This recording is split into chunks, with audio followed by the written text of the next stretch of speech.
So the first thing I'll do is I'll come into a space and I'll have a look and see what's piquing my interest and what looks out of joint, out of place. That blue vase, that looks out of place. So I'll start asking the questions. I don't ask questions to it directly, I'll ask myself questions. Who put it there? When did they put it there? Why did they put it there? How long has it been sitting there? Is it a purpose, or is it just a case that somebody dropped it? I don't know, but it's out of place because it shouldn't be there. So the first thing I'll do is I'll take a picture of that.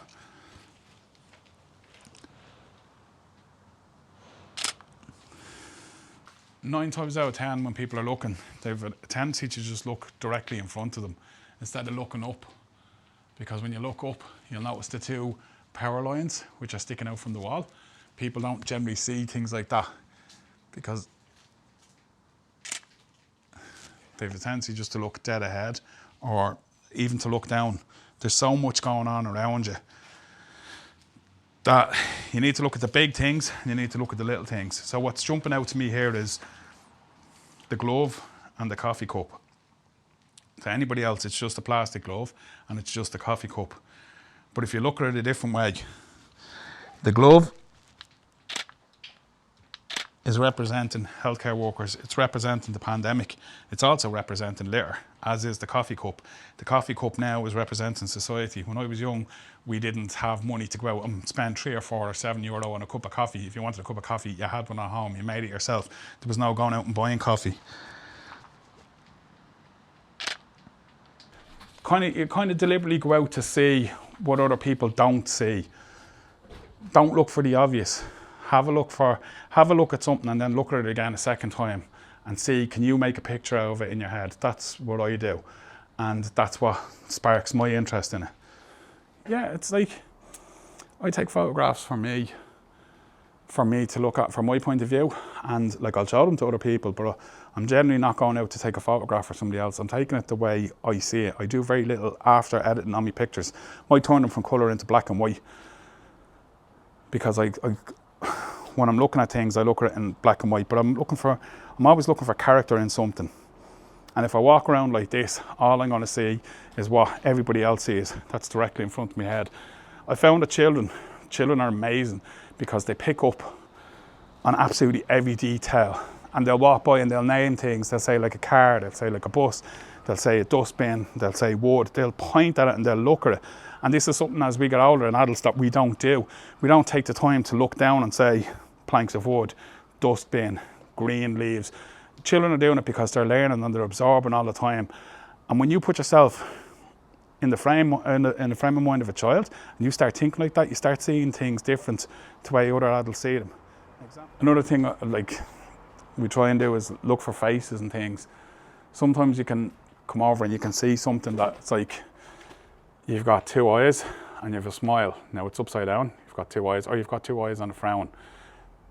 No matter where you go, there's always faces and something. Again, an eye, and a mouth. It all just depends on your perception. It just depends on what way you look at things.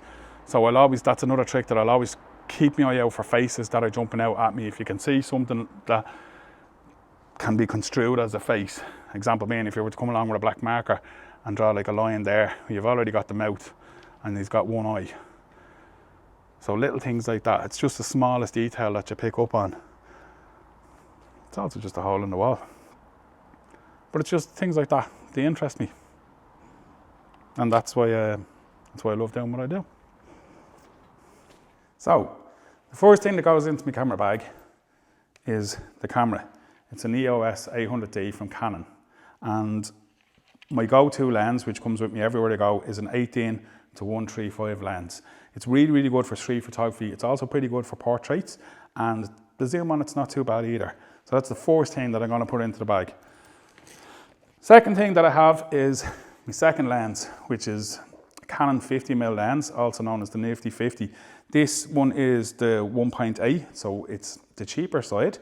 However, it's really, really good for taking shots in low light, and it's really, really good for portraits. You can get some really good pictures with that. Because it's not on my camera, what I'll do is I'll put it in bubble wrap just to keep it safe while it's in the bag. So that's the second thing that's going in.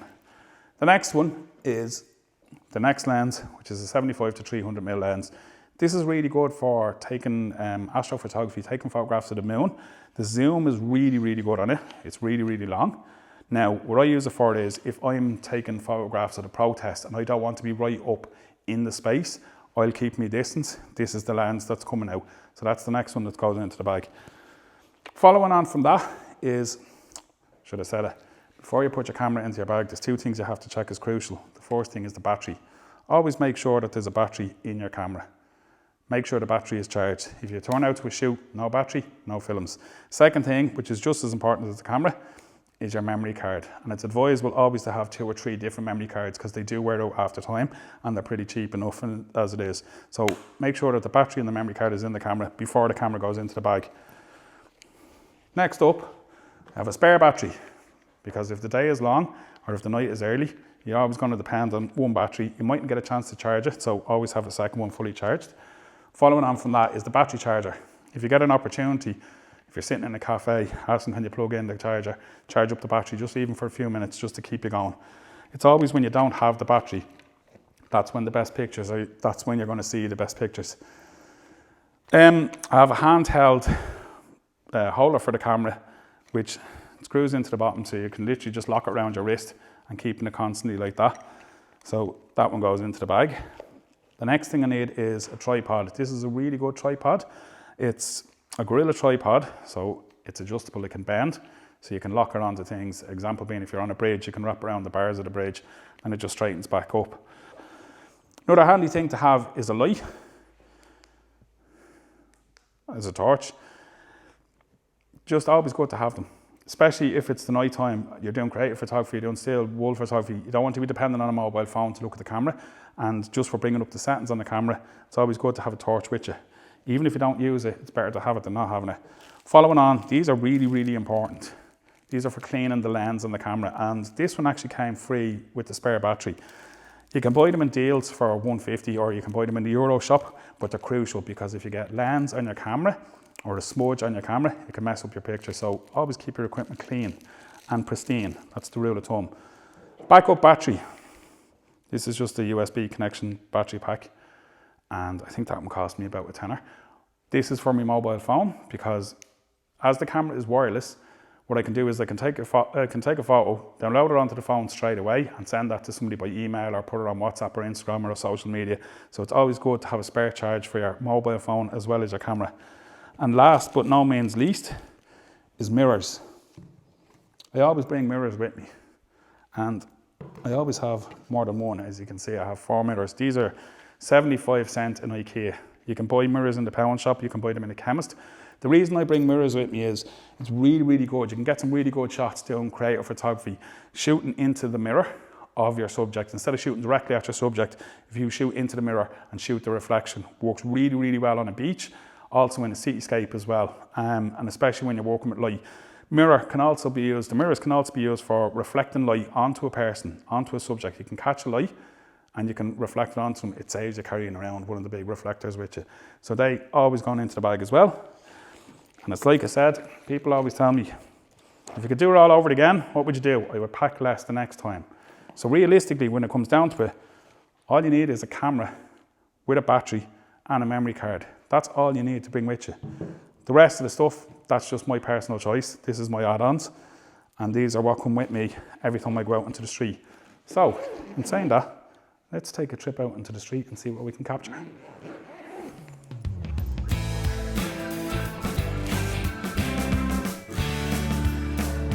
So, my passion in photography is street photography. And what better way to show you than to take you down the street with us and show you what we do and how we do it. Follow me. Sometimes you just have to be a bit brazen and see what you see. So what do you see? The fire. You see her hair on fire, even though her hair is not on fire. So that's the sort of thing that we're after. It's just catching the moment as it exists until somebody says to you, I don't like that picture, will you please delete it? In a nice, kind manner, of which we will do. But that's interesting.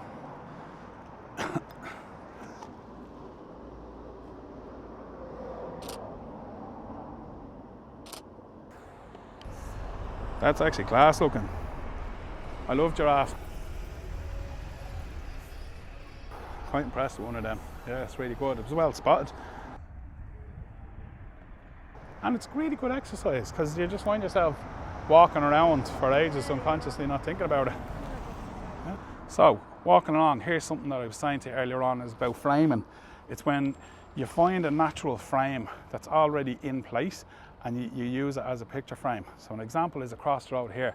We're looking at the scaffolding that's gone up, and just as I'm walking up to here now, dead straight catching my eye, straight across the road. A natural frame. What I'm doing is I'm using the frame of, if you can see across the road there, I'm using the frameway there to automatically frame people as they're passing by. It's a natural frame, and you can pull off shots like this. Even though it's a light, it looks like the moon because the lighting over there is dark. So always keeping your eyes peeled, keeping your eyes open for natural frames. Started off there with the 3 mannequins, but able to follow a subject or person all the way up, and that's your end result. Always look out for your natural frames, right? The natural frame being what is already there in front of you, and then just, it's like you could stand here all day and wait till different people walk by and you're going to get different photos, or what you could do is you can go out and just on the cuff spot it, so you're constantly watching practically 360 everything that's around you.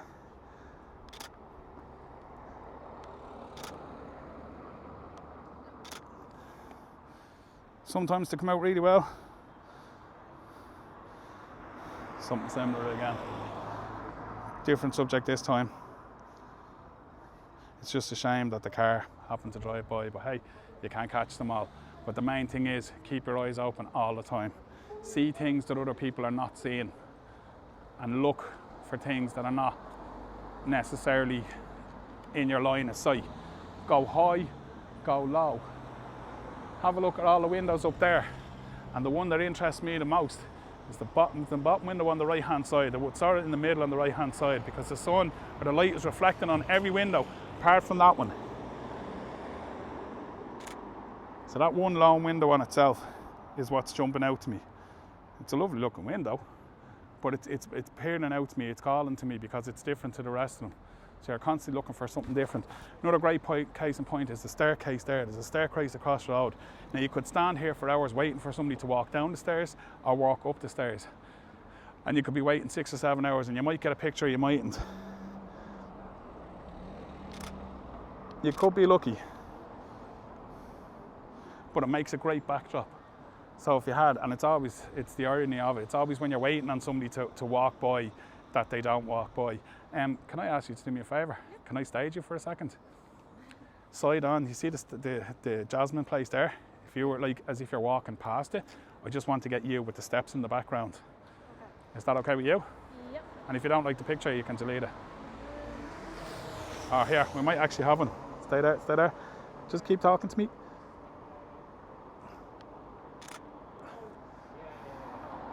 Yeah, no, didn't work. Yeah, wasn't quick enough.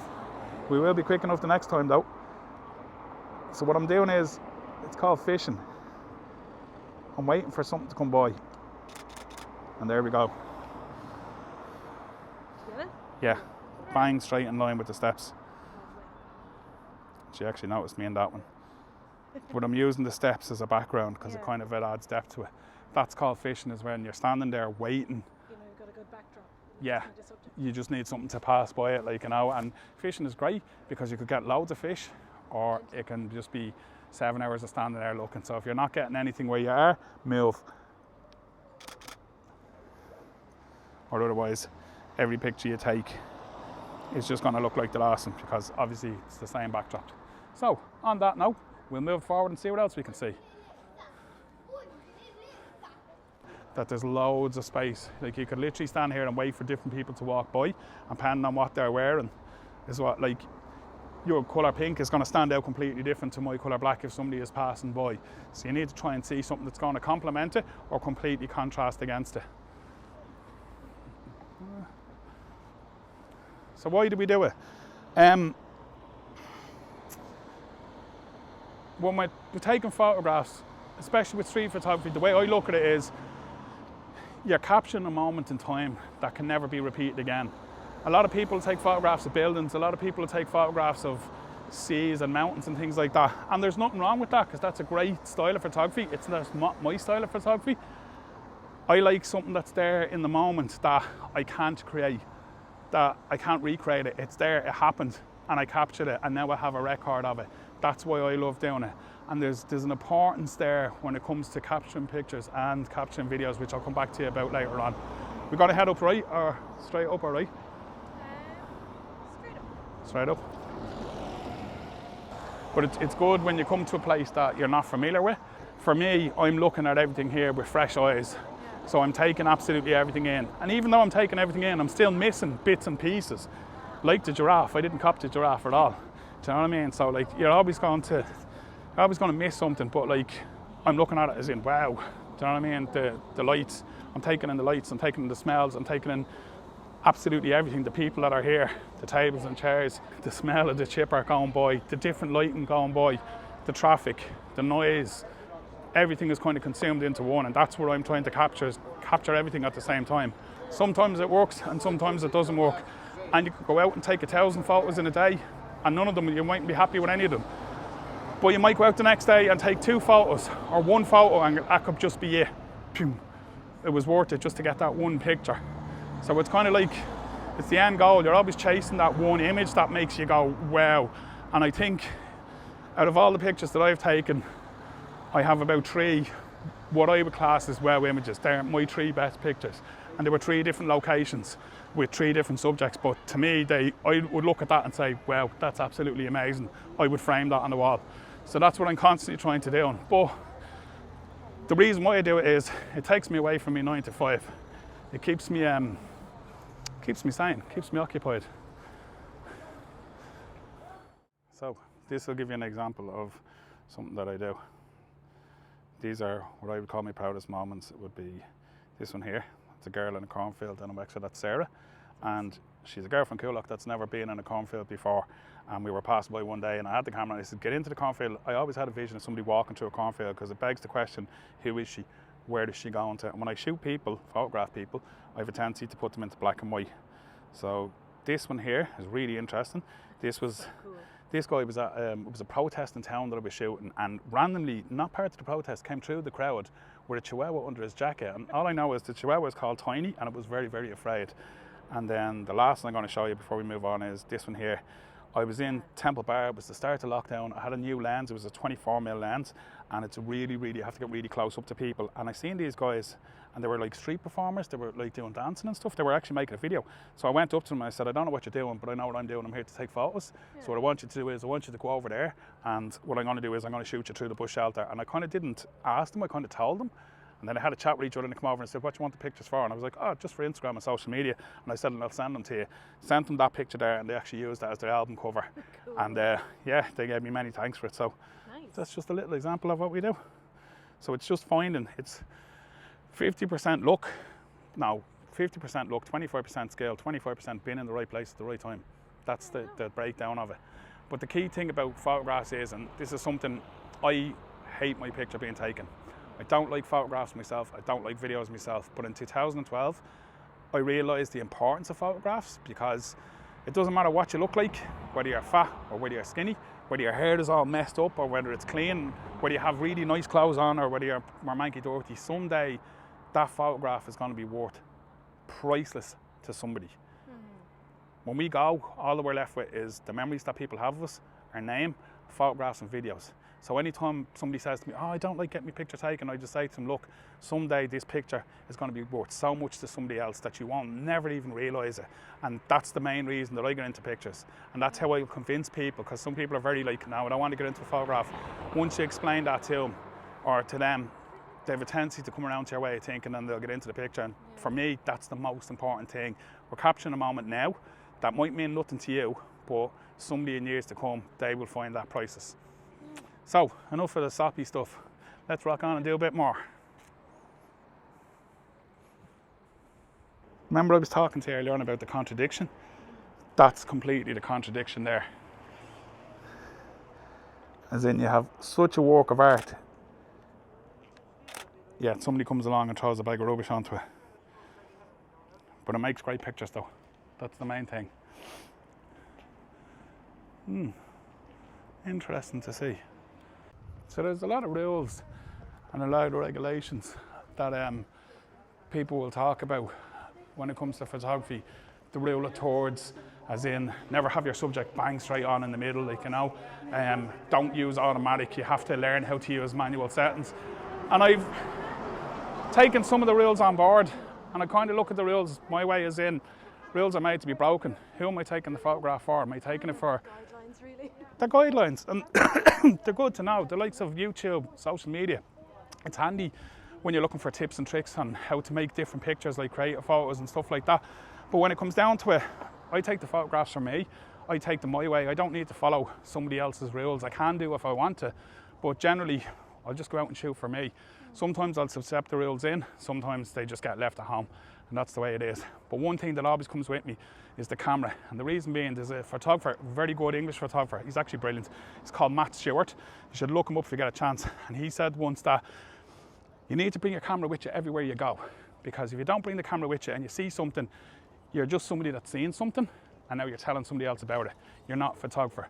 If your camera's with you, you'll see it, you'll take the photo. That's what makes you a photographer.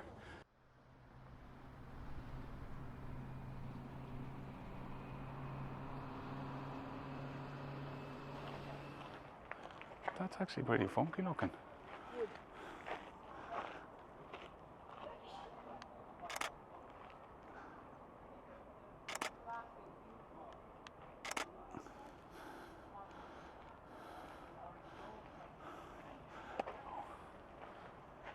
It's MDF. That's actually pretty cool.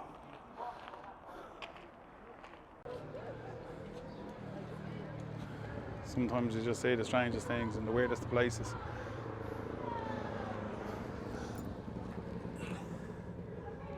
Can you grab that lamp for a second?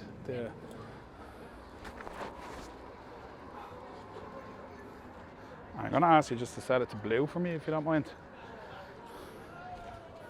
Because we have a bit of green earlier on from the building, so I'm just gonna look at blue. Just gonna test something and see. Walking disco. We're just going to place it in underneath it. Yeah.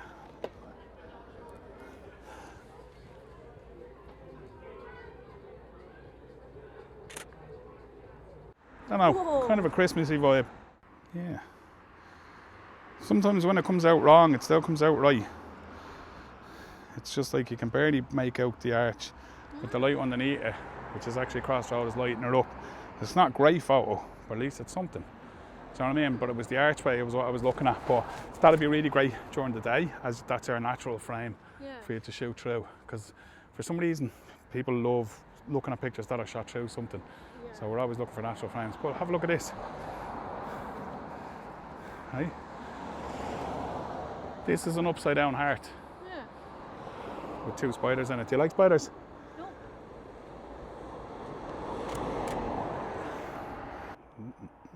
Some people don't like spiders. I don't mind them. Especially ones that are on an upside down heart.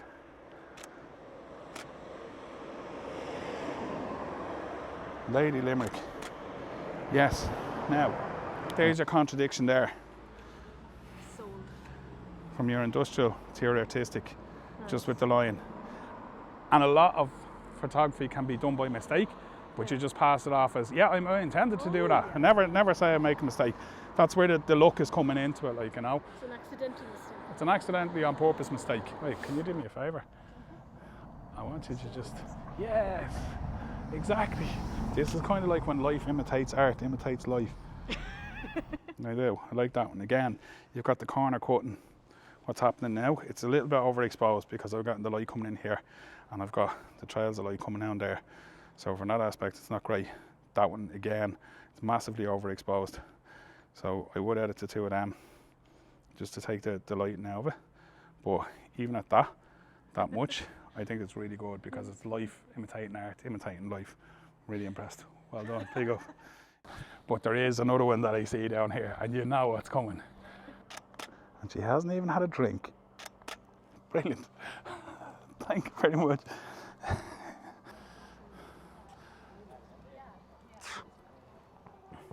handy to know. We would write that down as in that's a good location. That's absolutely brilliant. It's amazing, and I'm actually loving how the flag is creating a shadow onto it. The light bouncing it down is creating a shadow onto it. It's really, really good effect.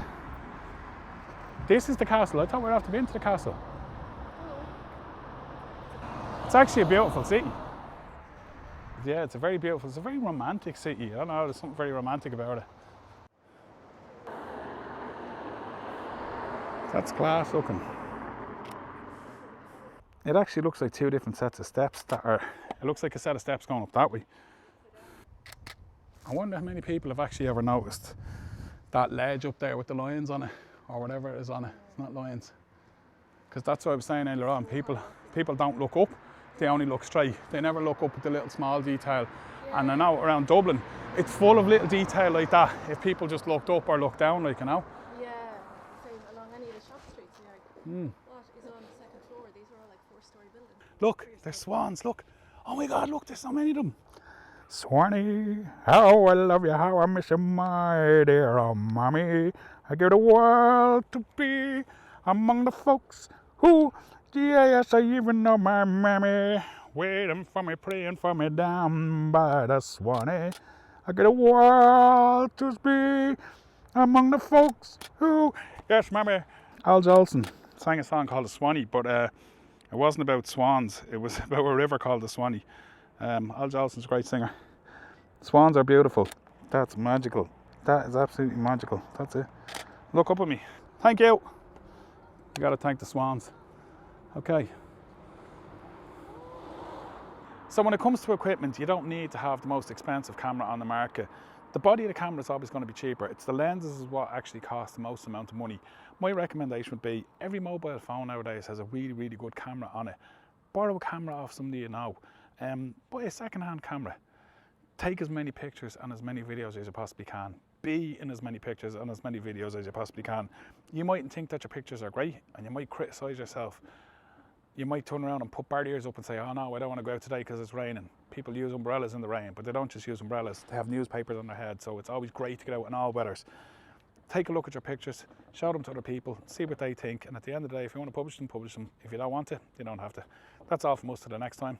Thank you very much. Thank you. Thank you.